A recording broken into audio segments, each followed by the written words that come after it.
The Economic Policy Institute released a new report on low-income earners, and they found some things that are both unsurprising but also heartbreaking nonetheless. So here's what they say, quote, "Low-income workers and their families do not earn enough to live in even the least expensive metropolitan American communities. The Family Budget Calculator, as it's called, is a formula that uses data collected by the government and some nonprofit groups to measure costs of housing, food, childcare, transportation, healthcare, and other necessities like clothing and taxes for families of 10 different compositions in these specific locales." So here are the specific numbers. This is really important. They say, quote, "The official federal poverty level for a family of 2 parents and 2 children in 2014 was $24,008. That's incredibly low." They say, "But the least expensive metropolitan area in the country for this family type is Morristown, Tennessee, where a family needs an income of $49,114, according to the Economic Policy Institute's budget calculator." So they conclude the following. "We need a variety of policies to boost wage growth, which includes a higher minimum wage, stronger overtime rules, collective bargaining rights, and enforcement of labor standards, as well as the pursuit of a full employment economy."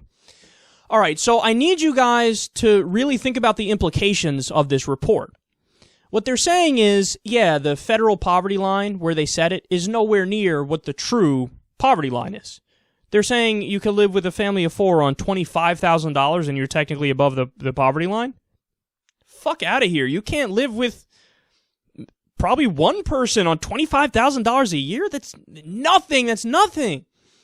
So what's a more accurate reflection of the poverty line, or a better way to say it is, the number that you can live on and live a meager lifestyle, but you'll be comfortable enough, you'll get by. They say in the cheapest metropolitan area is $49,000 for a family of 4. Guys, the poverty line is basically almost double what they say it is.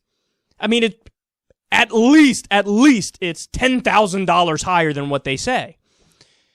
So the implication of that is the poverty rate is already high in the U.S. We're already struggling. We already have working poor people, over 10 million working poor people in the U.S. But what this is saying is, that ain't half the problem, son. That's the tip of the iceberg right there. So the real number you should be concerned about if you have a family and you want to live in a metropolitan area, you got to make at least $49,000. And that makes it so that, and this shines light on a previous study we covered, it makes sense now when you look at the fact that 76% of the American people are living paycheck to paycheck. Now they put it in perspective. So it's not like income inequality and the wealth gap is some sort of liberal myth and we're just whiny and we're complaining and we're lazy. No, that's absolute nonsense. It's a hardcore fact of reality. In fact, I've shown you the chart before. It's stunning to look at how in around 1980, there was a split in the chart of productivity and wage growth. Up to that point, when you worked harder, when you were more productive, your wage grew with it. Because we had an economy that still had remnants of the New Deal in there. We had better unions and stronger labor protections. But from Reagan and on, the Republican and the Democratic presidents have basically assaulted that system. And what are we left with? We're left with a system where you work harder, you're more productive, but your wages are flat. They've been flat since the 1980s. So where's that money going? If you're being super productive, but you're not seeing the benefits of it, where's that money going? Where do you think it's going? In the pockets of the rich. Again, we've covered those numbers before. Back in the 1980s, the CEO to average worker pay split or pay ratio, I should say, was about 42-1. Today, it's over 300-1. How did that happen? You kept working really hard, and they took more and more of your money. What we need to do is exactly what they laid out here. You have to raise the minimum wage to a living wage. You have to bring back unionization so people actually fight for workers.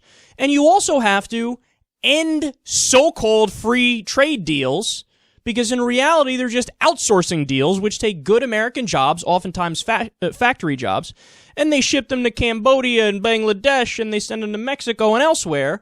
and the American people are left standing around with their thumbs up their ass. Like, where do I go for a fucking paycheck now? How about, politicians always say, well, we care about Americans first. Why the fuck are you shipping the jobs everywhere else then and screwing over your own people? So it's time to bring back protectionism. It's time to bring back labor protections. It's time to increase the minimum wage. And of course, we have to get money out of the political system because that's what led to this downfall in the first place. It was around the same time that split happened between productivity and money you make and the amount of money you make. We also had Supreme Court decisions that said, yeah, money is free speech. So corporations, billionaires, spend away. And that's when the politicians started representing the corporations and the billionaires much more, and they stopped caring about the American people. So we have to get back to a system that makes sense, and everybody should know these facts. We should acknowledge the problem so that we can get to solutions.